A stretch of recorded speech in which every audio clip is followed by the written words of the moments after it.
सामने आया है। Recent developments which is going on all across, BCCI has instructed the franchisee KKR to release one of their player Mustafizur Rahman of Bangladesh from their squad, and BCCI has also said that if they ask for any replacement, BCCI is going to allow that replacement. फैसले के बाद सियासी बयानबाजी भी तेज हो गई है।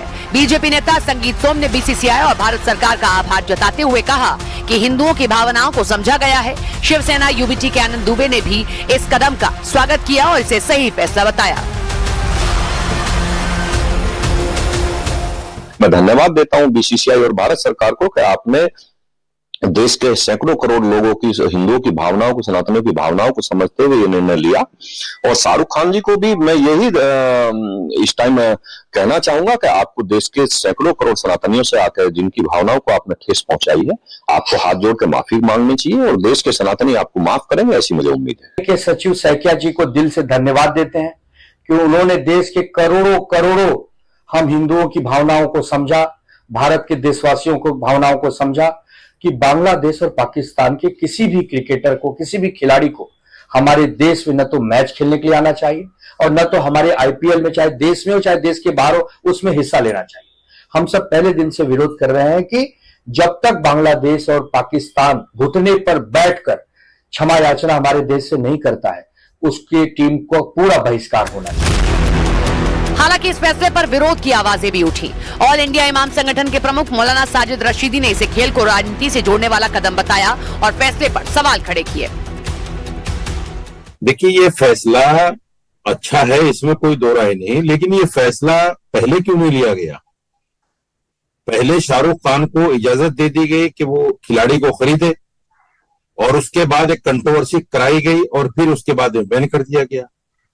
ये अजीब नहीं लगता कि आपको? इस मुद्दे पर पहले भी तीखे बयान सामने आ चुके हैं। शाहरुख खान को लेकर संगीत सोम की गद्दार वाली पुरानी टिप्पणी हो या कथावाचक देवकीनंदन ठाकुर का विवादित बयान, इन बयानों ने माहौल को और ज्यादा गर्मा दिया है। जैसे खिलाड़ी भारत में खेलने आएंगे तो एयरपोर्ट से बाहर कदम नहीं रख पाएंगे, हम दावे के साथ कह रहे हैं। समझना चाहिए शाहरुख खान जैसे गद्दारों को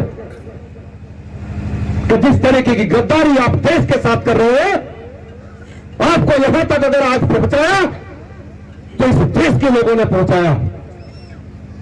आपको अगर पैसा मिलता है तो यहां के देश के लोगों से मिलता है, लेकिन आप उस पैसे से देश के साथ गद्दारी करते हैं। आप कभी पाकिस्तान को चंदा देने की बात करते हैं, कभी रहमान जैसे खिलाड़ियों को खरीदने की बात करते हैं। ये देश में अब नहीं चलेगा, इन गद्दारों की देश में कोई जगह नहीं रहेगी, ये मैं कहना चाहता हूं। बीसीसीआई का बहुत बहुत धन्यवाद जिन्होंने सनातनी जगत के दर्द को समझा और उन्होंने ये एक्शन लिया, उस बीसीसीआई का बहुत बहुत धन्यवाद। लेकिन एक बात हमको याद रखनी चाहिए कि केकेआर के पास में अवसर था कि वो दिखाता कि हिंदुओं के साथ खड़ा है, भावनाओं के साथ खड़ा है, लेकिन उन्होंने नहीं खड़े हुए।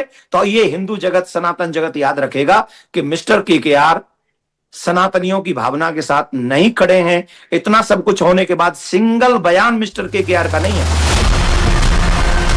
कुल मिलाकर मुस्तफिजुर रहमान को लेकर किया गया बीसीसीआई का फैसला अब सिर्फ एक क्रिकेटिंग निर्णय नहीं रह गया है। ये फैसला खेल, राजनीति और भावनाओं के टकराव की तस्वीर बन गया है।